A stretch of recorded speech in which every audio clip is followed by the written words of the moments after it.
نحمده ونصلي على رسوله الكريم أما بعد فأعوذ بالله من الشيطان الرجيم بسم الله الرحمن الرحيم فبظلم من الذين هادوا حرمنا عليهم طيبات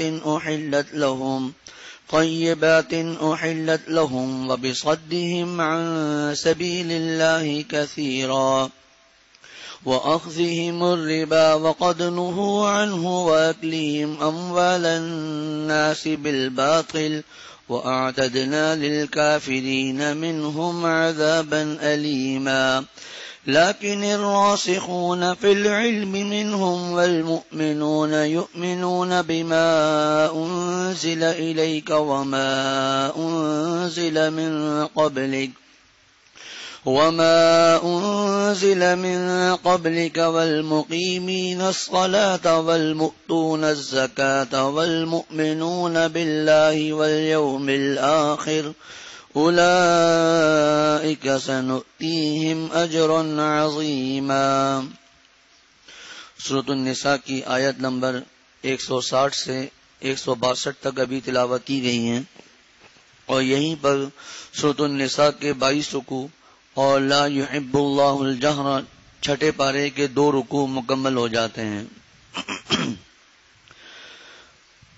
جیسا کہ گزشتہ کچھ دروس سے یہود کی کچھ خرابیاں بیان کی جا رہی ہیں، جن کی تفصیلات الف لام میم سورۃ البقرہ کے شروع میں گزر چکی، اور یہاں پر بھی کچھ خرابیاں اور ان کی کچھ مکاریاں، کچھ سازشیں بیان کی گئیں، اور اس کی وجہ سے جو ان پر اللہ تعالیٰ کا عذاب آیا وہ بھی بیان کیا گیا۔ آج بھی ان یہودیوں کی آج کی جو آیات ہیں ان میں بھی ان یہودیوں کی کچھ خرابیاں بیان کی گئی ہیں، کچھ جرائم بیان کیے گئے ہیں، اور یہ بیان کیا گیا ہے کہ ان جرائم کی وجہ سے، ان سنگین زیادتیوں کی وجہ سے ان پر کیا کیا چیزیں حرام ہوئیں، اور اسی طرح ان پر اللہ تعالیٰ کا جو عذاب آخرت میں ہے اس کا بیان کیا گیا ہے۔ اور پھر آخری آیت میں یہ بیان کیا ہے کہ سب یہودی ایسے نہیں ہیں، بعض یہودی ایسے بھی تھے جو بعد میں آپ صلی اللہ علیہ وسلم پر ایمان لے آئے، یعنی اہل کتاب میں سے جو یہود تھے ان کے کچھ لوگ ایمان لے آئے، جیسے کہ حضرت عبداللہ بن سلام رضی اللہ تعالیٰ عنہ، حضرت اسید رضی اللہ تعالیٰ عنہ، حضرت ثعلبہ رضی اللہ تعالیٰ عنہ، اور بھی بہت سے تھے جو مسلمان ہو گئے۔ اللہ تعالیٰ ارشاد فرماتے ہیں فَبِظُلْمٍ مِّنَ الَّذِينَ هَادُوا، غرض یہودیوں کی سنگین زیادتیوں کی وجہ سے حرمنا علیہم طیبات احلت لہم، ہم نے ان پر وہ پاکیزہ چیزیں حرام کر دیں، احلت لہم جو پہلے ان کے لیے حلال کی گئی تھی، وبصدہم عن سبیل اللہ کثیرا، اور اس لیے بھی کہ وہ بکثرت لوگوں کو اللہ کے راستے سے روکتے تھے، وَأَخْذِهِمُ الرِّبَا، اور سود لیا کرتے تھے یا سود لینے کی وجہ سے، وَأَخْذِهِمُ الرِّبَا، اور وہ سود لیا کرتے تھے، وَقَدْ نُهُوا عَنْهُ، حالانکہ انہیں اس سے منع کیا گیا تھا، وَأَكْلِهِمْ أَمْوَالَ النَّاسِ بِالْبَاطِلِ، اور لوگوں کے مال ناحق طریقے سے کھاتے تھے، وَأَعْتَدْنَا لِلْكَافِرِينَ مِنْهُمْ عَذَابًا أَلِيمًا، اور ان میں سے جو لوگ کافر ہیں ان کے لیے ہم نے دردناک عذاب تیار کر رکھا ہے۔ لیکن الراسخون فی العلم منہم، البتہ ان میں سے جو لوگ علم میں پکے ہیں، لیکن الراسخون فی العلم منہم، البتہ ان میں سے جو لوگ علم میں پکے ہیں، والمؤمنون، اور مومن ہیں، یؤمنون بما انزل الیک، وہ اس پر بھی ایمان رکھتے ہیں جو آپ پر نازل کیا گیا ہے، یعنی اس کلام پر بھی ایمان رکھتے ہیں جو آپ پر نازل کیا گیا ہے، وما انزل من قبلک، اور اس پر بھی جو آپ سے پہلے نازل کیا گیا، والمقیمین الصلاۃ، اور وہ لوگ جو نماز قائم کرنے والے ہیں، والمؤتون الزکاۃ، اور زکات دینے والے ہیں، والمؤمنون باللہ والیوم الآخر، اور اللہ اور یوم آخرت پر، قیامت کے دن پر ایمان رکھنے والے ہیں، اولئک سنؤتیہم اجرا عظیما، یہ وہ لوگ ہیں جنہیں ہم اجر عظیم عطا کریں گے۔ جیسا کہ ابھی عرض کیا گیا کہ ان آیات میں یہودیوں کی خرابیاں بیان کی گئی ہیں، اور آپ دیکھ رہے ہیں کہ قرآن پاک میں سب سے زیادہ ہم الف لام میم سے اگر ہم دیکھیں تو سب سے زیادہ جو جرائم بیان کیے گئے وہ یہودیوں کے بیان کیے گئے. سب سے بڑے بڑے جو گناہ کیے وہ یہودیوں نے کیے، حتیٰ کہ سب سے بڑا گناہ کہ انبیاء علیہم الصلوۃ والسلام کو شہید کرنا، یہ بھی یہودیوں کا ہی شیوا رہا ہے کہ یہ مختلف اوقات پر انبیاء علیہم الصلوۃ والسلام کو شہید کر دیتے تھے، اور جو لوگ ان کو روکتے تھے نیک لوگ ان کو بھی شہید کر دیتے تھے. جیسا کہ 2 دروس پہلے بھی عرض کیا تھا کہ ایک موقع پر ایک ہی پہاڑ پر ہزاروں انبیاء علیہم الصلوۃ والسلام کو ان یہودیوں نے شہید کیا. تو گزشتہ دو یا ایک رکوع سے ان کی خرابیاں بیان ہو رہی ہیں کہ انہوں نے کیا کیا ظلم کیے، اور اصل بات یہاں سے شروع ہوئی تھی اس آیات میں کہ آپ صلی اللہ علیہ وسلم سے انہوں نے مطالبہ کیا تھا کہ یہ جو قرآن ہے ٹھیک ہے، ہمیں تو ایسی کتاب چاہیے جو ہمارے سامنے نازل ہو. تو ان کو آپ صلی اللہ علیہ وسلم کو تسلی دی جا رہی ہے کہ ان کے تو یہ حالات ہیں کہ ایک تو یہ کہ انہوں نے حضرت موسیٰ علیہ الصلوۃ والسلام پر تو ایمان رکھتے تھے، اور حضرت موسیٰ علیہ السلام کی جو کتاب تھی تورات وہ بھی تو ان کے سامنے نازل نہیں ہوئی تھی، اور وہ تو کوہ طور پر اللہ نے ان کو بلایا تھا، وہاں اللہ تعالیٰ نے ان کو تورات عطا کی تھی. تو جس کتاب پر یہ لوگ ایمان رکھتے ہیں وہ کتاب بھی تو ان کے سامنے نازل نہیں ہوئی. پھر آگے ان کے جرائم بیان کیے کہ جب حضرت موسیٰ علیہ السلام کتاب لے کر آئے تو کہنے لگے نہیں، اللہ تعالیٰ ہمیں فرمائے کہ یہ کتاب ہے تو ہم راضی ہوں گے. اللہ تعالیٰ نے کی آواز آئی کہ میری کتاب ہے.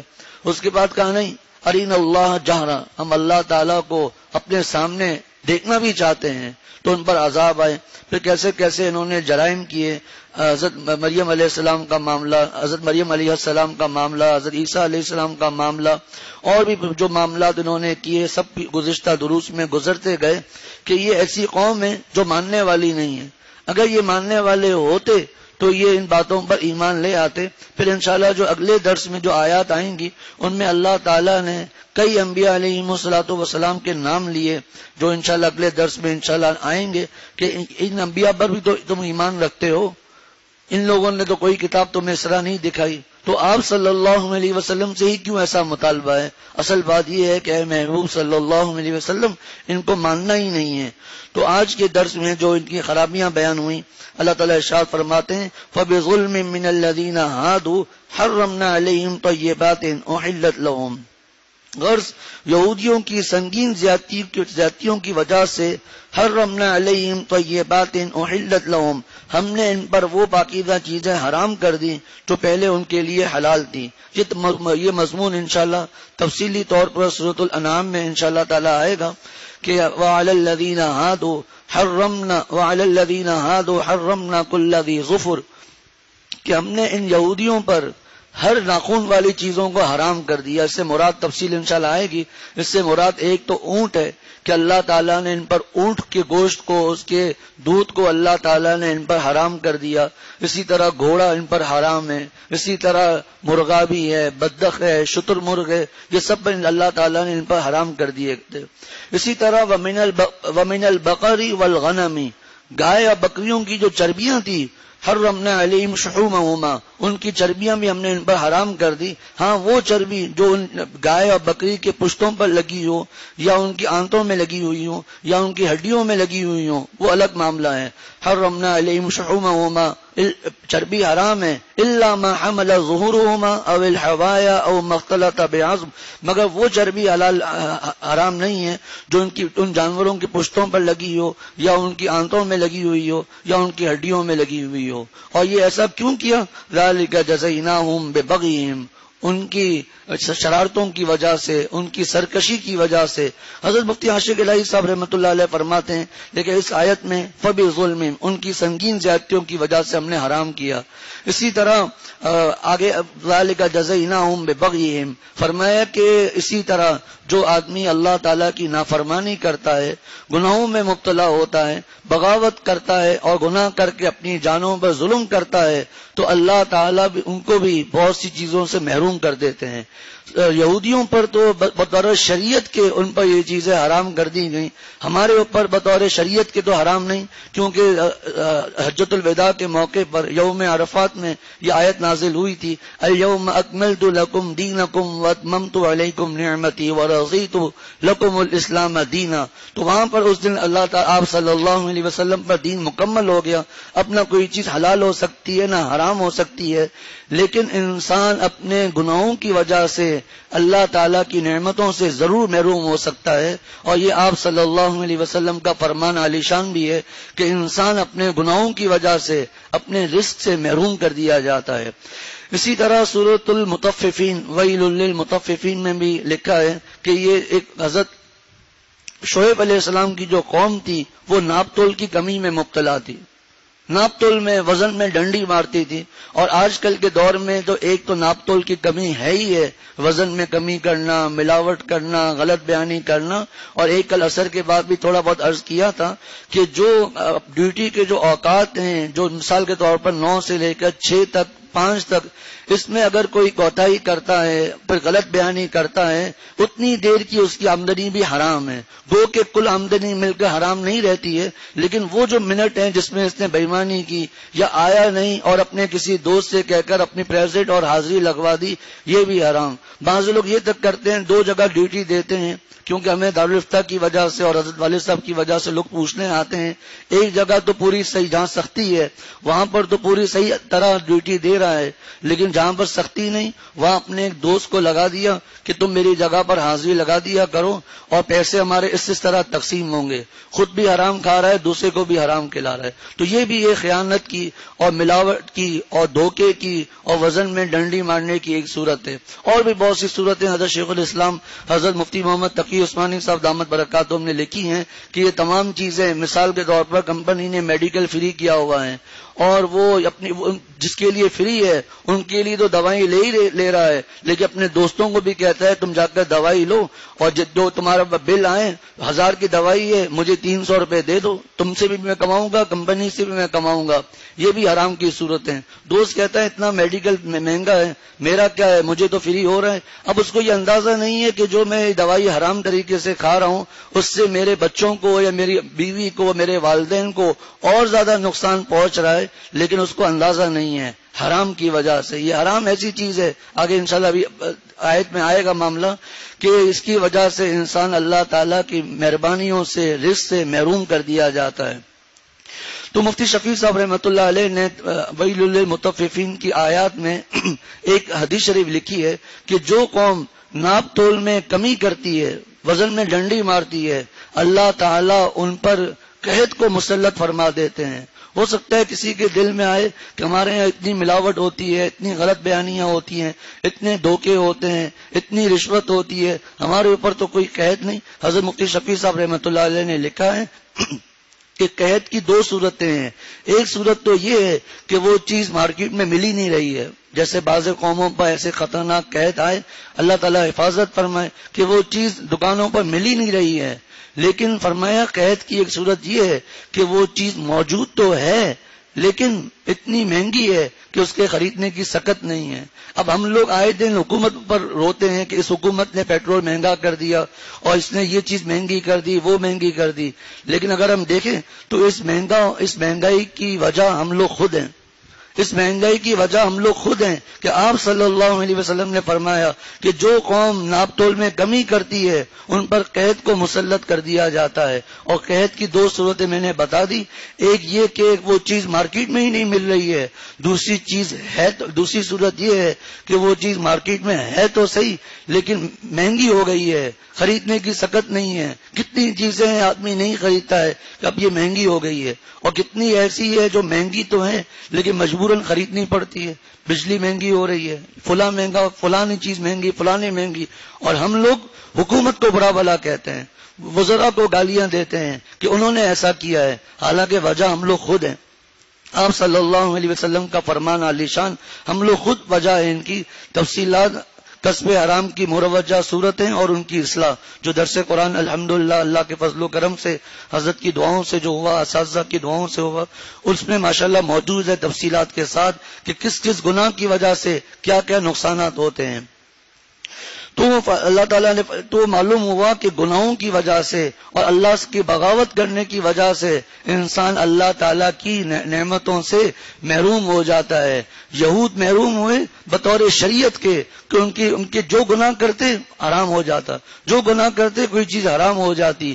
اور ہمارے اوپر شریعت تو پوری ہو چکی. آپ صلی اللہ علیہ وسلم آخری نبی ہیں اور آپ صلی اللہ علیہ وسلم کے بعد کوئی نبی نہیں آئیں گے. حضرت عیسیٰ علیہ الصلوۃ والسلام ضرور آئیں گے اور وہ نبی بھی ہوں گے، لیکن وہ آپ صلی اللہ علیہ وسلم کے امتی بن کر آئیں گے اور ان کی اپنی شریعت نہیں ہوگی. ان کی مثال تو ایک فقیہ اور ایک مجدد کی ہوگی. فرمایا کہ اللہ تعالیٰ جس کو ایک دفعہ نبوت عطا فرما دیتے ہیں پھر نبوت لیتے نہیں ہیں. حضرت عیسیٰ علیہ السلام کی نبوت باقی ہے لیکن وہ بطور امتی کے آئیں گے. اللہ تعالیٰ جزائے عظیم عطا فرمائے مفتی اعظم پاکستان حضرت مفتی شفیع صاحب رحمۃ اللہ علیہ کو کہ انہوں نے اتنے مشکل مسئلے کو آسان کر کے بیان کیا کہ حضرت عیسیٰ علیہ السلام کی کیا حیثیت ہوگی. فرمایا اس کی مثال آسان لفظوں میں یہ سمجھ لیں کہ اگر ایک وزیر اعلیٰ سندھ ہے، وہ اگر کسی کام سے پنجاب جاتا ہے، بلوچستان جاتا ہے، اب جب وہ وزیر اعلیٰ سندھ پنجاب میں جاتا ہے تو وہ پنجاب کا وزیر اعلیٰ نہیں ہے، اس کی وہاں نہیں چلے گی، اس کی وزیر اعلیٰ پنجاب کی مانی جائے گی. لیکن اس کی اپنی ایک اہمیت تو ہوگی کہ وہ پنجاب میں تو آیا ہے لیکن ہے وزیر اعلیٰ سندھ کا، تو اس کی ایک اہمیت تو ہوگی لیکن احکامات وزیر اعلیٰ پنجاب کے چلیں گے، وزیر اعلیٰ سندھ کے نہیں چلیں گے. لیکن اس کی ایک عزت ہوگی، اس کا ایک مقام ہوگا، ایک پروٹوکول ہوگا کہ سندھ کا وزیر اعلیٰ ہے. فرمایا اسی طرح گورنر کی مثال ہے. فرمایا یہی مثال حضرت عیسیٰ علیہ الصلوۃ والسلام کی ہوگی کہ ان کا ایک مقام ہوگا، ایک عزت ہوگی، لیکن احکامات ہمارے محبوب صلی اللہ علیہ وسلم کے چلیں گے، شریعت آپ صلی اللہ علیہ وسلم کی ہوگی. تو یہودیوں کا یہ حال تھا اور یہی حال آج ہمارا ہے کہ ہم اپنے گناہوں کی وجہ سے بہت سی چیزوں سے محروم ہو رہے ہیں لیکن ہمیں اندازہ نہیں ہو رہا. تو فرمایا فَبِظُلْمٍ مِّنَ الَّذِينَ هَادُوا حَرَّمْنَا عَلَيْهِمْ، فرض یہودیوں کی سنگین زیادتی کی وجہ سے ہم نے ان پر وہ پاکیزہ چیزیں حرام کر دی جو ان پر پہلے ان کے لیے حلال کی گئی تھی. جس کی مثال میں نے دے دی کہ اونٹ حلال تھا، حرام کر دیا گیا، شتر مرغ ہو گیا، مرغا بھی ہو گئی. تو حرمنا علیہم طیبات احلت لہم، اور وہ سنگین زیادتیاں کیا تھی جو گزشتہ دروس میں گزری بھی اور ابھی بھی کچھ خلاصتاً عرض کر دی گئی. اب آج ان کی کچھ اور زیادتیوں کا بیان ہو رہا ہے ان آیتوں میں. وَبِصَدِّهِمْ عَنْ سَبِيلِ اللَّهِ كَثِيرًا، اور اس لیے کہ وہ بکثرت لوگوں کو اللہ کے راستے سے روکتے تھے.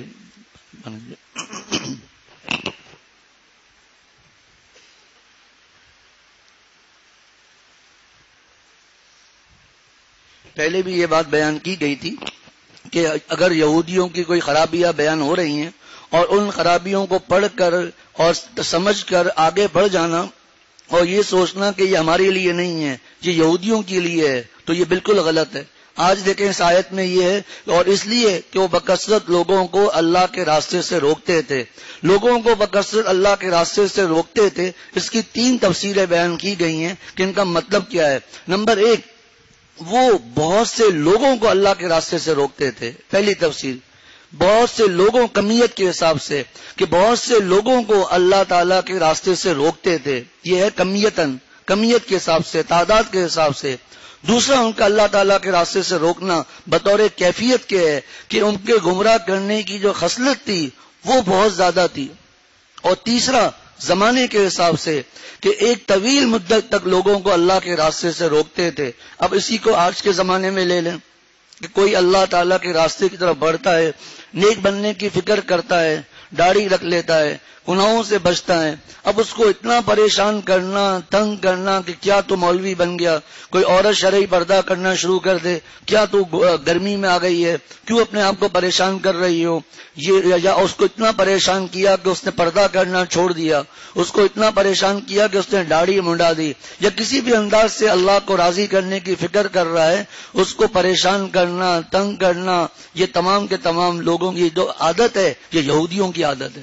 کہ جس طرح یہودی لوگوں کو، لیکن ہم کسی کو یہ نہیں کہیں گے. اگر کوئی کسی کو کہتا ہے کہ تم داڑھی منڈا لو، داڑھی، نعوذ باللہ، داڑھی منڈانے میں بہت اچھے لوگوں کے تمہارے رشتے آئیں گے، اب ہم اس کو یہ نہیں کہیں گے تمہارے اندر یہودیوں کی خصلت ہے، اللہ تعالیٰ معاف فرمائے، اس سے ایسا نہ ہو وہ کوئی ایسا جملہ بول دے کہ خدا نہ خاصا کفر میں نہ چلے جائے، لیکن جو ایسا کر رہا ہے اس کو ڈرنا چاہیے کہ اگر میں کسی کو کسی بھی انداز سے اللہ کے راستے سے روک رہا ہوں، دین سے روک رہا ہوں، تو یہ میرے اندر یہ یہودیوں کی خصلت پائی جا رہی ہے۔ یا بعض لوگ یہ کہتے ہیں پڑھنی ہے تو 5 نمازیں پڑھو، ورنہ 4 3 2 1 کی کوئی ضرورت نہیں، پڑھنی ہے تو پورا سال نماز پڑھو، رمضان میں نعوذ باللہ نماز پڑھنے کی کوئی ضرورت نہیں ہے، یہ بھی اللہ تعالیٰ کے راستے سے روکنے والا ہے۔ چلو رمضان میں ہی پڑھ رہا ہے، انشاءاللہ یہی رمضان میں نماز پڑھنا آگے کی عادت بنا لے گا، اس کو تو ڈرنا چاہیے، لیکن سامنے والوں کو یہ جملہ نہیں کہنا چاہیے۔ تو 3 انداز سے یہ یہودی اس آیت کی تفسیر کی گئی کہ کس طرح اللہ کے راستے سے روکتے تھے، اور یہ یہودیوں کی یہ خرابی جو آج یہ بیان ہوئی، اور اس لیے کہ وہ بکثرت لوگوں کو اللہ کے راستے سے روکتے تھے۔ دوسری ان کی خرابی وَأَخْذِهِمُ الرِّبَا وَقَدْ نُهُوا عَنْهُ، اور سود لیا کرتے تھے حالانکہ انہیں اس سے منع کیا گیا تھا۔ اس کی تفصیلات انشاءاللہ آخر میں۔ وَأَخْذِهِمُ الرِّبَا، اور سود لیا کرتے تھے وَقَدْ نُهُوا عَنْهُ، حالانکہ انہیں اس سے منع کیا گیا تھا۔ معلوم ہوا کہ یہ جو سود کا حرام ہونا ہے یہ صرف ہماری آپ صلی اللہ علیہ وسلم کی شریعت میں منع نہیں ہے، پچھلی تمام شریعتوں میں سود منع تھا۔ وَأَخْذِهِمُ الرِّبَا، اور سود لیا کرتے تھے وَقَدْ نُهُوا عَنْهُ، حالانکہ انہیں اس سے منع کیا گیا تھا۔ وَأَكْلِهِمْ أَمْوَالَ النَّاسِ بِالْبَاطِلِ، اور لوگوں کے مال ناحق طریقے سے کھاتے تھے، اس کی تفصیلات بھی انشاءاللہ آخر میں۔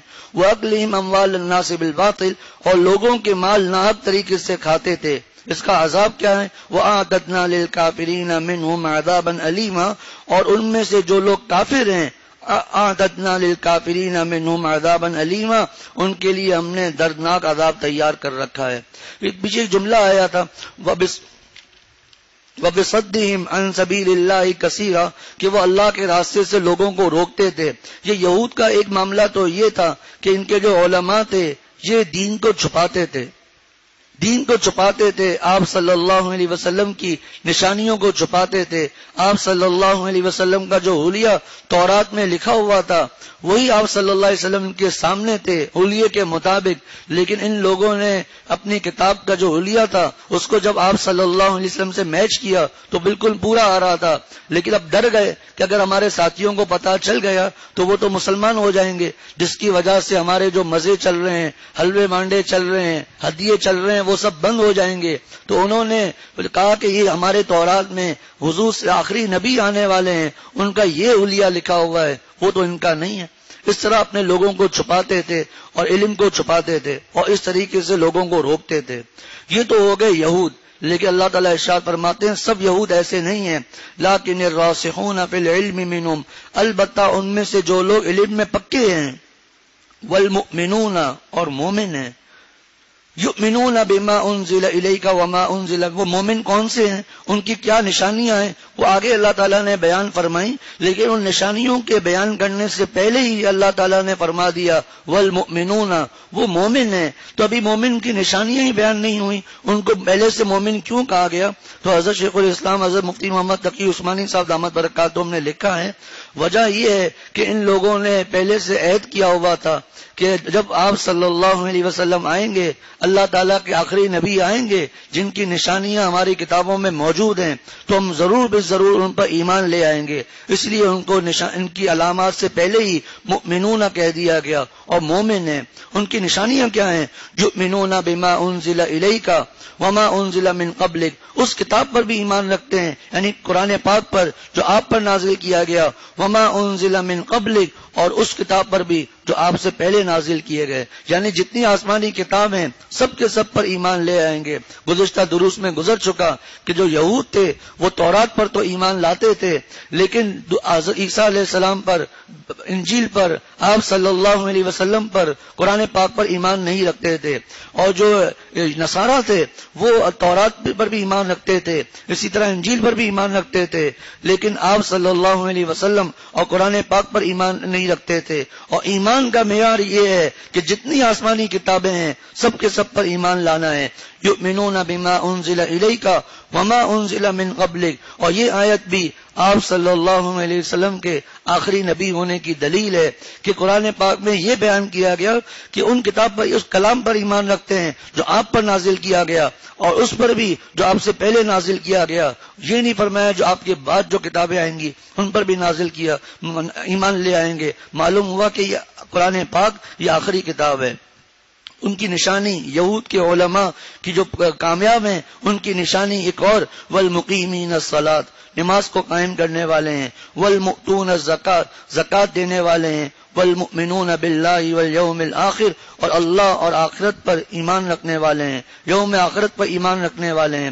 یہاں پر مفسرین نے ایک سوال اٹھایا ہے کہ ایک سوال یہ ہوتا ہے کہ خصوصاً یہ علماء ہو سکتا ہے کسی کے دل میں سوال ہے کہ جتنے بھی یہ جملے آئے سب حالت رفعی میں آئے. یہ ایک عربی گرامر کی ایک اصطلاح ہے، حالت رفعی. راسخون، مؤمنون، اس کے بعد مؤتون اور اس کے بعد مؤمنون، تمام کے تمام حالت رفعی میں آئے. لیکن مقیمین الصلاۃ یہ حالت نصبی میں کیوں آیا؟ یہ عربی گرامر کی ایک اصطلاح ہے. بعض سمجھانے کے لیے کہہ دیتے ہیں کہ رفع مطلب پیش ہے، نصب مطلب زبر ہے، اور جر مطلب زیر ہے. لیکن یہ تعریف کافی نہیں ہے، اس میں تفصیلات ہیں، اس کا موقع نہیں یہاں پر. تو تمام چیزیں حالت رفعی میں ہیں، تمام اعراب. لیکن ایک مقیمین الصلاۃ یہ حالت نصبی میں ہے. اس کی وجہ کیا ہے؟ تو اس کی وجہ جو حضرت شیخ الاسلام حضرت مفتی محمد تقی عثمانی صاحب دامت برکاتہم اور حضرت مولانا ادریس کاندلوی صاحب رحمۃ اللہ علیہ نے جو وجہ لکھی ہے وہ یہ لکھی ہے کہ اہل عرب جب کسی آدمی کی کچھ صفات بیان کرتے ہیں تو یہ بھی اس میں ہے، یہ بھی اس میں ہے، یہ بھی اس میں ہے. تو ان صفات میں سے اگر کوئی صفت ایسی ہوتی ہے جو دوسری صفات میں اشرف اور ممتاز ہوتی ہے تو جب ایک اعراب چل رہا ہوتا ہے تو اس کو بدل کر دوسرا اعراب لے کر آ جاتے ہیں. اس کو یہاں پر کہتے ہیں مدح علی النصب، کہ اس پر جو نصب آیا ہے وہ بطور تعریف کے ہے کہ جتنے ان کے یہ اوصاف ہیں، ایمان لانا، نماز پڑھنا، زکوٰۃ ادا کرنا، اللہ پر اور آخرت کے دن پر ایمان رکھنا، ان تمام میں جو صفت ممتاز اور اشرف ہے وہ ہے نماز کو قائم کرنا. اسی لیے اس کو حالت نصبی میں لے کر آئے کہ وما انزل من قبلک والمقیمین الصلاۃ.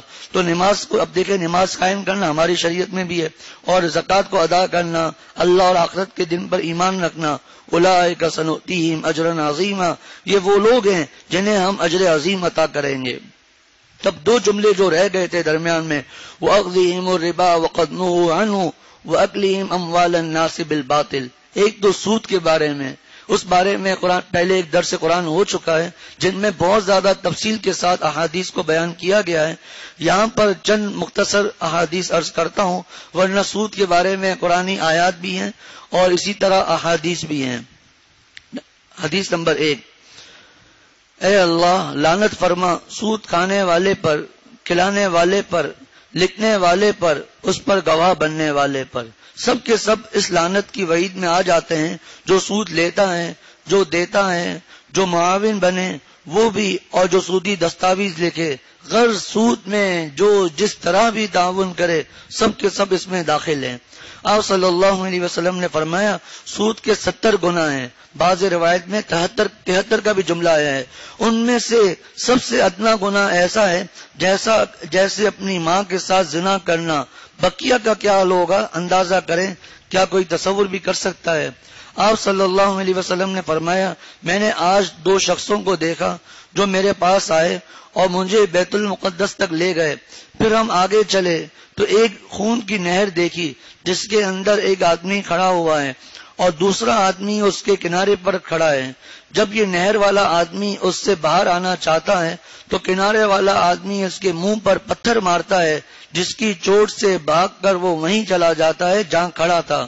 پھر وہ نکلنے کا ارادہ کرتا ہے تو وہ کنارے والا آدمی پھر یہی معاملہ کرتا ہے.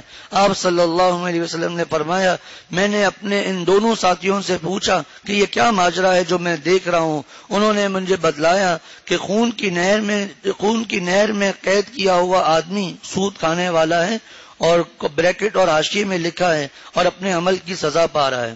آپ صلی اللہ علیہ وسلم نے فرمایا 4 آدمی ایسے ہیں کہ ان کے بارے میں اللہ تعالیٰ نے اپنے اوپر لازم کر لیا ہے کہ ان کو جنت میں نہ داخل کریں اور جنت کی نعمت نہ چکھنے دیں. وہ 4 آدمی یہ ہیں: شراب پینے کا عادی، سود کھانے والا، یتیم کا مال ناحق کھانے والا اور اپنے والدین کی نافرمانی کرنے والا. یہ جتنی بھی روایتیں آ رہی ہیں یہ اس وقت ہے جب تک توبہ نہ کی ہو. اگر توبہ کر لے تو اللہ تعالیٰ سب معاف فرما دیں گے. حقوق العباد ہے تو اس کی توبہ اسی وقت قابل قبول ہے جبکہ ان سے معافی مانگی جائے. روایت فرمایا رسول اللہ صلی اللہ علیہ وسلم نے کہ آدمی سود کا جو 1 درہم کھاتا ہے وہ 36 مرتبہ بدکاری کرنے سے زیادہ سخت ہے. 1 درہم. رسول اللہ صلی اللہ علیہ وسلم نے فرمایا جب کسی قوم میں سود کے لین دین کا رواج ہو جائے تو اللہ تعالیٰ ان پر ضروریات کی گرانی مسلط کر دیتا ہے. وہی بات آ گئی، گناہوں کی وجہ سے چیزیں مہنگی ہو جائیں گی. اور جب کسی قوم میں رشوت عام ہو جائے تو دشمنوں کا رعب و غلبہ ان پر ہو جاتا ہے. آج دیکھ لیں ہم مسلمان اتنے زیادہ ہیں لیکن ہم اپنے دشمنوں سے، ہندوؤں سے، یہود سے اور نصارہ سے کتنا ڈرتے ہیں کہ پتہ نہیں کیا ہو جائے گا، ہم پر حملہ ہو جائے گا. وجہ یہی ہے کہ گناہوں کی وجہ سے دشمن کا رعب ہے اور ان کا ہمارے دل پر غلبہ ہے. اور فرمایا حضور صلی اللہ علیہ وسلم نے کہ شب معراج میں جب ہم 7ویں آسمان پر پہنچے تو میں نے اپنے اوپر رعد و برق کو دیکھا، بجلی کی کڑک اور اس کی چمک اور آواز. اس کے بعد ہم ایک ایسی قوم پر گزرے جن کے پیٹ رہائشی مکانات کی طرح پھولے اور پھیلے ہوئے ہیں، جن میں سانپ بھرے ہوئے ہیں جو باہر سے نظر آ رہے ہیں. میں نے جبریل امین سے پوچھا کہ یہ کون لوگ ہیں؟ انہوں نے فرمایا یہ سود خور ہیں. سود کا اتنا بڑا گناہ. وَأَخْذِهِمُ الرِّبَا وَقَدْ نُهُوا عَنْهُ. اب یہاں پر بعض لوگ کہتے ہیں کہ جی سود اس زمانے کا اور تھا، آج کے زمانے کا سود اور ہے. سود کا گناہ اور اس کا وبال جو درس قرآن چھپا ہوا ہے اس میں تفصیل کے ساتھ لکھا ہے کہ چاہے وہ قرض ہے جو کسی نے کسی کو مدد کے لیے دیا، 1 لاکھ روپیہ کسی نے مدد کے لیے مانگا، اس کو 1 لاکھ روپیہ دے دیا اور طے ہوا کہ 2 مہینوں کے بعد آپ مجھے 1,10,000 روپے دیں گے. لوگ کہتے ہیں یہی صرف سود ہے. اور جو بڑی بڑی انڈسٹریاں، بڑی بڑی ملیں اور کارخانے، فیکٹریاں، شو رومز وغیرہ جو بینک سے لون لیتے ہیں اور اس پر سود دیتے ہیں، یہ وہ سود نہیں ہے. اور درس قرآن میں تفصیل کے ساتھ لکھا ہوا ہے فتاوی احادیث کی روشنی میں کہ سود ہی ہے، چاہے وہ کسی انداز کا بھی ہو. حضرت شیخ الاسلام حضرت مفتی محمد تقی عثمانی صاحب دامت برکاتہم نے لکھا ہے یہ تو ایسا ہی ہو گیا کہ کوئی یوں کہے کہ اس زمانے کی شراب تو حرام تھی لیکن آج کل کی شراب نعوذ باللہ حرام نہیں ہے. اس کی وجہ یہ ہے کہ اس زمانے میں جو شراب بنائی جاتی تھی ایک گندے طریقے سے بنائی جاتی تھی. آج کل تو نعوذ باللہ شراب بنانے کے بڑے بڑے کارخانے ہیں، بڑی زبردست نعوذ باللہ بوتلیں ہیں، بڑے صاف ستھرے انداز سے اور اس کو بنایا جاتا ہے، اس لیے آج کی شراب میں کوئی حرج نہیں ہے. اسی طرح یہ کہنا کہ اس زمانے کے سور، خنزیر، پگ وہ حرام تھے، آج کے حرام نہیں ہے، کیونکہ اس زمانے میں جو سور تھے، خنزیر، وہ گندے رہتے تھے. آج کل تو ان کے لیے باقاعدہ فارم بنا دیے گئے ہیں اور باقاعدہ ان کی نشو و نما ہوتی ہے. ان کو کھلانے کے لیے جو فیڈ ہوتی ہے وہ بھی بہترین انداز سے ان کو دی جاتی ہے. ایسا نہیں ہے. آلات کے بدلنے سے حکم نہیں بدلتا کہ اب یہ آلات ایسے آ گئے حکم بدل گیا، اب یہ ڈیجیٹل آ گیا اب اس کا حکم بدل گیا. تصویر ہی ہے، چاہے پرانے آلوں سے ہو چاہے نئے ڈیجیٹل کے آلے سے ہو، تصویر ہے. اس کا اصل کام کیا ہے؟ وہ ڈیجیٹل بھی دے رہا تھا، وہ آج کے کیمرے بھی دے رہے ہیں، وہ پہلے جو رول والے کیمرے تھے وہ بھی دے رہے تھے. کام سب کا ایک ہی ہے. تو آلات کے بدلنے سے حکم نہیں بدلتا. سود ہے جو ہمیشہ کے لیے حرام ہے. اس کا مطلب یہ ہے کسی کی مجبوری سے فائدہ اٹھانا. کوئی کہہ سکتا ہے کہ جی میری مجبوری ہے کہ مجھے ابھی 1 کروڑ روپیہ چاہیے لیکن وہ جو فائدہ اٹھا رہا ہے میری طرف سے اجازت ہے. ایسا نہیں ہے کہ میری طرف سے اجازت ہے. کوئی قرآن نے حرام کر دیا، بس وہ یہی ہے جو قرآن اور حدیث میں منع ہے کہ جتنا پیسے دیے اس پر زیادہ لینا، اب وہ جس انداز سے بھی ہو. وَأَخْذِهِمُ الرِّبَا وَقَدْ نُهُوا عَنْهُ وَأَكْلِهِمْ أَمْوَالَ النَّاسِ بِالْبَاطِلِ. اور لوگوں کے مال ناحق طریقے سے کھاتے تھے. یہاں سے مراد صرف کھانا نہیں ہے بلکہ کسی بھی انداز سے کسی کے مال کو لے لینا، چاہے وہ گھر بنانے میں استعمال ہو، چاہے وہ گاڑی خریدنے میں استعمال ہو، چاہے وہ کپڑے پہننے میں استعمال ہو، چاہے وہ گولڈ وغیرہ میں استعمال ہو، چاہے وہ حقیقتاً کھانے میں استعمال ہو. اکلیم کا مطلب سے کھانا نہیں بلکہ کسی بھی انداز سے کسی کا مال لے لینا. وہ اکلیم اموال الناس بالباطل، اور لوگوں کے مال ناحق طریقے سے کھاتے تھے. اس بالباطل کی بھی تفسیر گزشتہ دروس میں گزری جو بعد میں چھپ بھی گیا. کسب حرام کی مروجہ صورت ان کی اصلاح کہ یہ لفظ عام ہے، اس میں چوری، ڈاکہ، کسی کا مال چھین لینا، سود، رشوت، غصب، جتنی بھی بیوات فاسدہ ہیں سب کے سب شامل ہیں. اسی طرح جھوٹے مقدمے، جھوٹی گواہیاں، جھوٹی قسمیں، غرض کسی بھی انداز سے کسی کا مال ناحق طریقے سے کھانا، یہ سب کے سب اس میں داخل ہے. بیوات فاسدہ کیا مطلب ہے؟ بیوات فاسدہ کا مطلب یہ ہے بیو بے کی جمع ہے، یعنی خرید و فروخت کا معاملہ کرنا. دو آدمی جب خرید و فروخت کا کوئی معاملہ کرتے ہیں تو چاہے وہ دونوں راضی ہوں یا نہ ہوں، لیکن وہ معاملہ شریعت کے مطابق ہو. اب کوئی معاملہ شریعت کے مطابق تو ہے لیکن دونوں میں سے کوئی ایک راضی نہیں ہے، غلط. دونوں راضی ہیں، وہ معاملہ شریعت کے خلاف ہے، معاملہ غلط. اسی لیے میں نے عرض کیا کہ لوگ سمجھتے سے سود حرام ہے. نہیں، کاروبار کی اور بھی بہت سی صورتیں ہیں جو آج کل مارکیٹ میں رائج ہیں، لیکن شریعت کا حکم نہ جاننے کی وجہ سے پتہ ہی نہیں ہے کہ ہم برسوں سے جو کام کھا رہے ہیں، کھلا رہے ہیں، وہ خود بھی حرام کھا رہے ہیں، اپنی اولاد کو بھی حرام کھلا رہے ہیں. پتہ نہیں نا، شریعت کے خلاف معاملات ہو رہے ہیں. اسی لیے ہمیں چاہیے جب کوئی نوکری کرے تو اس نوکری سے پہلے جو اس کا ایگریمنٹ ہے اس بارے میں کسی مفتی صاحب سے پوچھ لیں کہ ہم نے جو شرائط پر ہاں کر رہے ہیں یہ صحیح ہے یا نہیں. جس کمپنی کا ہم کام کر رہے ہیں اس کمپنی کا کاروبار بھی صحیح ہے یا نہیں ہے. اسی طرح خود جو کاروبار شروع کرنے والے ہیں یا کوئی کسی انداز سے پارٹنرشپ ہو رہی ہے، گو کہ حضرت والد صاحب احمد برکاتہم فرماتے ہیں ہمارا تجربہ یہی ہے کہ آخر میں جھگڑے ہی ہوتے ہیں. لیکن خیر شریعت نے پارٹنرشپ اور شرکت کی اجازت تو دی ہے، تو اگر کوئی شریعت کے پارٹنرشپ کرتا ہے تو وہ شریعت کے مطابق ہے یا نہیں ہے. کچھ طے نہیں ہوتا، بعد میں جھگڑے ہوتے ہیں. پرانے دوستوں کے جھگڑے ہوتے ہیں، نہ اوقات طے ہوتے ہیں، نہ پروفٹ طے ہوتا ہے، نہ نقصان کا معاملہ طے ہوتا ہے. اسی طرح مضاربت کا معاملہ کیا جاتا ہے، عام طور پہ شریعت کے خلاف ہوتا ہے. جب تک پروفٹ ملے تب تک صحیح ہے، فائدہ ملے، نفع ملے تب تک صحیح ہے، لیکن جیسے ہی نقصان ہونے لگے اب جھگڑے ہونا شروع ہو جاتے ہیں. کیسے اس کاروبار میں جھگڑا ہوا؟ ارے بھائی مضارب تو امین ہے. مضارب جو جس کو ہمارے یہاں کہتے ہیں ورکنگ پارٹنر، اس کو مضارب کہتے ہیں. یہ جو ورکنگ پارٹنر ہے یہ تو امین ہے، آپ نے اس کو نیک سمجھا تبھی تو پیسے اپنے دیے. اب جب وہ کہہ رہے ہیں نقصان ہوا تو نقصان ہو گیا، اس پر بھروسہ ہی نہیں کرتے. تو خیر میں کہنے کا مقصد یہ ہے کوئی دکان کھولنی ہے، کوئی ٹھیلا بھی لگانا ہے، اس کے معاملات بھی پوچھنے پڑیں گے کہ ہم جو کام کر رہے ہیں وہ شریعت کے مطابق ہے یا نہیں. ہمارے جو معاملات ہیں، باغ خریدنا چاہتے ہیں، وہ مزارات کر رہے ہیں، مساقات، یہ سب شریعت کی اصطلاحات ہیں. باغات ہیں، پھلوں کے معاملات ہیں، کھیتی باڑی ہیں، نوکری ہے، کاروبار ہے، جتنی بھی یہ تمام چیزیں ہیں یہ سب کی سب شریعت کے مطابق ہیں یا نہیں. اسی لیے حضرت امام محمد رحمت اللہ علیہ جنہوں نے 6 کتابیں لکھی، جامع صغیر، جامع کبیر، سیر صغیر، سیر کبیر، مبسوط اور زیادات، 6 کتابیں لکھی. اور یہ کتابیں ایسی زبردست تھی کہ ایک نصرانی عالم نے جب یہ کتابیں نصرانی عالم یعنی عیسائی عالم، عیسائی اس لیے کہنا پڑتا ہے، بعض لوگ سمجھتے نہیں، کافر عالم نے جب یہ کتابیں دیکھی تو کہنے عربی تھا، کہنے لگا جب چھوٹے محمد کی کتاب کا یہ حال ہے تو بڑے محمد کی کتاب کا کیا حال ہوگا صلی اللہ علیہ وسلم. یہی امام محمد رحمت اللہ علیہ باقاعدہ بازاروں میں بیٹھتے تھے کہ لوگ آج کل کے بازاروں کی طرح نہیں تھے جہاں بے حیائی، میوزک، گانے وغیرہ ہوں، تو باقاعدہ دیکھتے تھے کہ لوگ کس طرح کے معاملات کر رہے ہیں، لوگوں میں بات چیت کیا ہو رہی ہے. اور جب کسی نے ان سے کہا کہ آپ نے 6 کتابیں لکھی ہیں لیکن آپ نے تصوف پر کوئی کتاب نہیں لکھی، تصوف پر آپ نے کوئی کتاب نہیں لکھی. حضرت امام محمد رحمت اللہ علیہ نے فرمایا کہ جو میرا جو باب ہے معاملات، یہی خرید و فروخت، نوکری وغیرہ یہ چیز ہے، کسی سے کوئی چیز بطور عاریت کے لینا، یہ معاملات کا جو باب ہے یہ تصوف ہی تو ہے. اور اس کو تصوف سمجھا ہی نہیں جاتا. بڑا دعویٰ ہے کہ ہم بڑے نیک بن گئے، ہمیں خلافت بھی مل گئی ہے، لیکن معاملات ایسے ہیں کہ شریعت کی ہوا تک نہیں لگی ہے. اسی لیے آپ غور کریں، ہم ابھی تک درس قرآن جتنے ہوئے ہم ان پر غور کریں کہ جتنے بڑے بڑے معاملات آئے، چاہے خرید و فروخت کا ہو، چاہے نماز کا ہو، چاہے روزے کا ہو، چاہے زکوٰۃ کا ہو، چاہے حج کا ہو، کسی کی اتنی تفصیلات اللہ تعالیٰ نے قرآن پاک میں بیان نہیں فرمائی.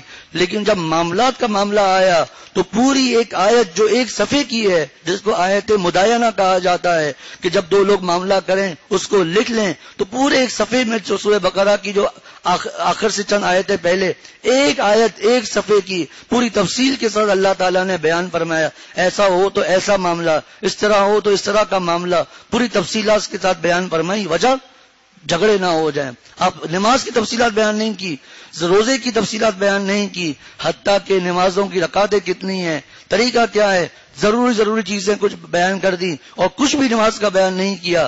حالانکہ یہ تو مشہور ہے کہ سب سے پہلا جو سوال ہوگا قبر میں وہ نماز کے بارے میں ہوگا. نماز کے بارے میں تو میرے مومن کی معراج ہے, نماز میری آنکھوں کی ٹھنڈک ہے. کیا کیا نماز کے بارے میں جملے ہیں, لیکن نماز کی بھی اتنی تفصیلات بیان نہیں کی. روزہ اتنی اہم چیز, اس کی تفصیلات اتنی بیان نہیں کی. لیکن معاملات کا معاملہ آخر کیا ہے کہ اللہ تعالیٰ نے پوری تفصیل کے ساتھ اس کو بیان کر دیا. تو میں عرض کر رہا تھا کہ یہ جتنے بھی اپنے معاملات ہیں, اپنے کاروبار کے بعد میں پچھتانا پڑتا ہے, بعد میں پریشان ہوتے ہیں, خود بھی پریشان ہوتے ہیں, مفتی صاحبان کو بھی پریشان کرتے ہیں. برس گزر جاتے ہیں, اب پتہ چلا کہ ہم جو ہم نے کمایا بنایا سب کا سب حرام ہے. اب اس کے کیا طریقہ ہوگا, کس طرح اپنے کو حلال کریں, وہ بھی کوئی مشکل نہیں ہے. ہمیں دین دور سے لگتا ہے مشکل ہے. خیر, تو میں عرض کر رہا تھا وَأَكْلِهِمْ أَمْوَالَ النَّاسِ بِالْبَاطِلِ, جملہ تو بہت مختصر ہے, لیکن اس کی تفصیلات اور اس کی تفسیر, اس کی تفصیلات کے لیے مہینوں چاہیے کہ کس طرح ناحق طریقے سے مال کھایا جاتا ہے, جس کی میں نے مختصراً کچھ مثالیں عرض کر دی. آپ صلی اللہ علیہ وسلم فرماتے ہیں, حضرت سعید بن زید رضی اللہ تعالیٰ عنہ سے مروی ہے کہ حضرت صلی اللہ علیہ وسلم نے فرمایا, جو شخص کسی کی ایک بالش زمین غصب کرتا ہے, ایک بالش, ایک ہاتھ, تو ایک بالش زمین غصب کرتا ہے تو 7 زمینوں کا طوق قیامت کے دن اس کے گلے میں ڈالا جائے گا. ایک بالش. آپ بتائیے, اگر ہمارا کہیں پلاٹ ہے, جب ہم وہاں دیکھنے گئے تو ہمارے پڑوسی نے ایک بالش ہماری زمین پر گھر بنا دیا ہے, کوئی جا کر لڑتا ہے؟ ارے جتنی زمین حاصل کرنی ہے اس سے زیادہ تو لاکھوں عدالت میں چلے جائیں گے. یہ تو ہمارا عدالت کا نظام ہے, اسلام سے ہٹ کر, شریعت سے ہٹ کر, کہ مظلوم تر ہوتا چلا جاتا ہے اور ظالم تر ہوتا چلا جاتا ہے. کون جائے پھر؟ اگر ہمارے ہاتھ میں زمین آ بھی گئی تو ہر وقت کا جھگڑا چھوڑو, لیکن شریعت کہتی ہم نہیں چھوڑیں گے. ایک بالش بھی مسلمان کا کسی نک مارا, کسی کی ایک بالش زمین, بلکہ مسلمان نہیں کافر بھی اس میں داخل ہے. آپ صلی اللہ علیہ وسلم نے یہ نہیں فرمایا کہ کسی مسلمان کی زمین تم نے لی. جو شخص کسی کی ایک بالش زمین غصب کرتا ہے تو 7 زمینوں کا طوق قیامت کے دن اس کے گلے میں ڈالا جائے گا. اور فرمایا, جو کوئی کسی کی زمین ظلم سے چھین لے گا تو اللہ تعالیٰ اس کو قیامت کے دن 7 زمینوں میں دسا دیں گے. اب اسی میں آ جاتا ہے وراثت کا معاملہ. یہ بھی اسی میں ہے, وَأَكْلِهِمْ أَمْوَالَ النَّاسِ بِالْبَاطِلِ, ناحق طریقے سے کسی کا مال کھانا. ابا کا انتقال ہو گیا, اب بہنوں کو, بھائیوں کو, والدہ کو حصہ نہیں دے رہا. حتیٰ کہ بنوری ٹاؤن کے فتاوا میں موجود ہے کہ ایک صاحب نے لکھا ہے کہ میری ماں مجھے کہتی, ایک خاتون نے استفتاء کیا ہے, سوال پوچھا ہے کہ میری ماں نے مجھے اور ہماری بہنوں کو یہ کہا ہے کہ اگر تم نے اپنے بھائیوں سے حصہ لیا تو میں تمہیں دودھ نہیں بخشوں گی. جواب آیا, ماں بھی گناہ گار ہے جملہ کہہ کر, بھائی بھی گناہ گار ہیں, کوئی ایسا معاملہ نہیں ہوتا, دودھ نہیں بخشوں گی, مت بخشو دودھ. ہمیں شریعت عزیز ہے, شریعت کا معاملہ پہلے ہے. کتنے لوگ آتے ہیں, ماں راضی نہیں ہے, بھائی راضی نہیں ہے, جھگڑا ہو رہا ہے, مفتی صاحب سے پوچھ کر, بزرگوں سے پوچھ کر کہ کس طرح مسئلہ حل کرنا ہے. کتنا خطرناک معاملہ ہے کہ زمین ایک بالش کا جب یہ معاملہ ہے, دوسرے معاملات کیا ہوں گے.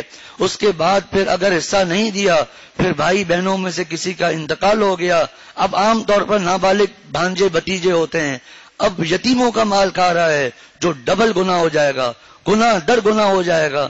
یہ سب مال ناحق طریقے سے کھانے کی چند صورتیں بیان ہو گئی. اللہ تعالیٰ ہم سب کو عمل کی توفیق عطا فرمائے. اور اگر یہ یہودیوں کی جن باتوں کی وجہ سے یہودیوں پر اللہ تعالیٰ کا عذاب آیا, خصوصاً یہاں پر جو آخری 2 باتیں گزری, بلکہ 3, کہ اللہ کے راستے سے لوگوں کو روکنا, سود کھانا اور ناحق طریقے سے لوگوں کا مال کھانا, یہ تینوں صورتیں آج ہمارے اندر موجود ہیں. اللہ تعالیٰ ہم سب کی حفاظت فرمائے, توبہ کرنے کی توفیق عطا فرمائے.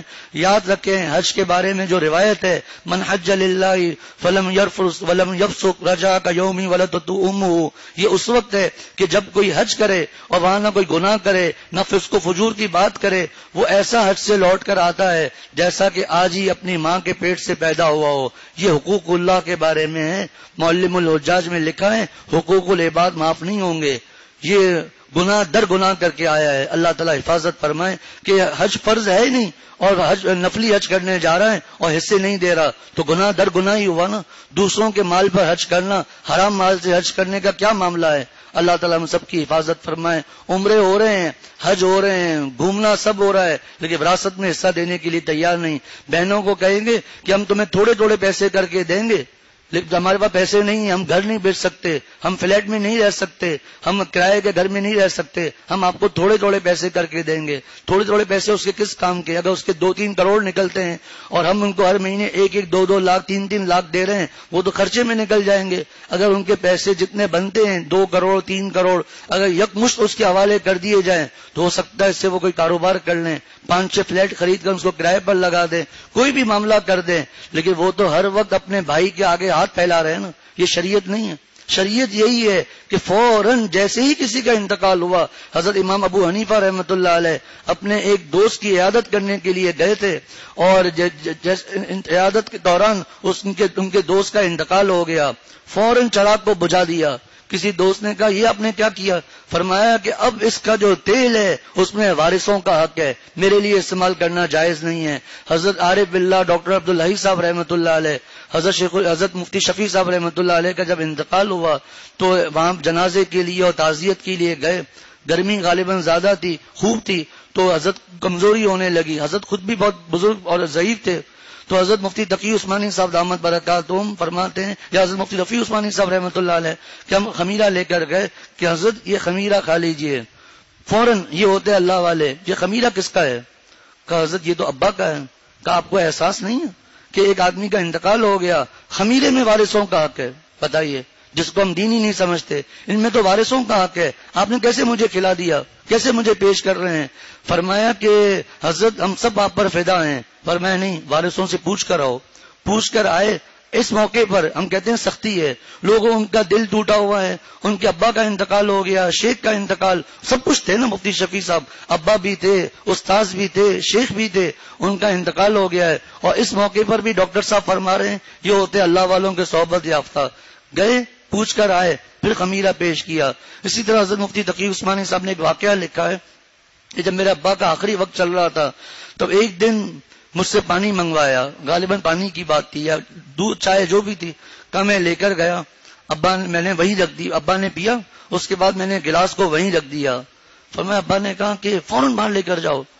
کہا ایک دن میں نے کہا ابا یہ چھوٹی چھوٹی چیزیں ہیں، آپ اس طرح فوراً ناراض کیوں ہوتے ہیں؟ کوئی وجہ ہو تو بتائیے. کہا بیٹا میں نے اپنی جو وصیت ہے اس میں لکھا ہوا ہے کہ میرے کمرے میں جتنی چیزیں ہیں وہ میری ہیں، بقیہ میرے وارثوں میں، بقیہ چیزیں میری نہیں. جو چیزیں میرے کمرے میں ان میں وراثت جاری ہوگی. کپ یا گلاس تم باہر سے لے کر آئے تھے، اگر تم مجھے پیش کرتے اور پانی پینے کے فوراً بعد میرا انتقال ہو جاتا تو یہ بھی وراثت میں آ جاتا، حالانکہ یہ وراثت میں نہیں. اس زمانے میں اور آج بھی گلاس کی کیا قیمت ہے؟ 50 روپے، 30 روپے، 100 روپے، اس سے زیادہ تو نہیں ہے. لیکن شریعت کا یہ، جب ہمارے بزرگوں نے کوئی اپنی طرف سے بات نہیں نکالی ہے بلکہ یہ شریعت کا معاملہ ہے. حتیٰ کہ میت کی ملکیت میں جو سوئی بھی ہوتی ہے اس میں بھی وراثت جاری ہوتی ہے. جائے کہ ہم اتنے بڑے بڑے غصب کرتے ہیں، چھین رہے ہیں، سب کچھ کر رہے ہیں، یاد رکھیں جیسے ہی انتقال ہوا ہر چیز میں تمام وارثوں کا حق ہو جاتا ہے. اب اس میں چاہے بعض صورتوں میں دادا بھی وارث بن جاتے ہیں، بعض صورتوں میں، اس لیے میں بول رہا ہوں کہ یعنی جو لڑکی ہے اس کا دادا موجود ہے. صورتیں میں اشارہ کر رہا ہوں، شرعی وراثت کے مسائل بیان کرنے کا یا موقع نہیں. یا اماں کا انتقال ہوا ہے، اب چاہے باپ ہو یا جو ہے وہ بھائی بہن ہو، سب کے سب وراثت کا جو مال ہے اس میں برابر کے شریک ہے. لیکن ہوتا یہ ہے کہ عام طور پر جو بہنیں ہوتی ہیں وہ شرم کرتی ہیں. جس کو دین کی سمجھ ہو وہ کچھ دن کے لیے مجاہدہ کر کے صاف کہے کہ مجھے میرا حصہ چاہیے، چاہے سامنے والے ناراض ہو جائیں. جب وہ حصہ مل جائے تو بتا دے کہ شریعت پر عمل کرنے کے لیے میں نے مجبوراً سختی کی تھی تاکہ مسئلہ ہمیں پتا چلے، ورنہ مجھے کیا مال کی ضرورت ہے. چاہے مال کی ضرورت ہو یا نہ ہو، وراثت کا حصہ ہے. اللہ تعالیٰ خصوصاً یہ جو معاملہ ہے کہ تھوڑا تھوڑا کر کے دے رہے ہیں اور اس کو لکھ رہے ہیں، یہ وراثت نہیں ہے. ٹھیک ہے بعد میں جب پورا ہو جائے گا تو ہو جائے گا، لیکن یہ سامنے والے کو ہمیشہ کے لیے اپنا محتاج بنانے والی بات ہے. ان کا جو حصہ ہے فوراً ان کو دینا چاہیے تاکہ وہ یا ان کے شوہر یا ان کے بیٹے ان پیسوں سے کوئی کاروبار کرنا چاہیں تو کریں. خلاصہ یہ بھی وراثت کی صورت جھوٹی گواہیوں کی صورت، جھوٹے مقدموں کی صورت، سود، رشوت، یہ تمام کے تمام بالباطل میں داخل ہے. اور ایسے لوگوں کے لیے اللہ تعالیٰ کا کیا عذاب ہے؟ اللہ تعالیٰ فرماتے ہیں ہم نے ان کے لیے دردناک عذاب تیار کر رکھا ہے. اللہ تعالیٰ ہم سب کو خصوصاً حقوق العباد میں احتیاط کرنے کی فکر عطا فرمائے. وآخر دعوانا الحمدللہ رب العالمین.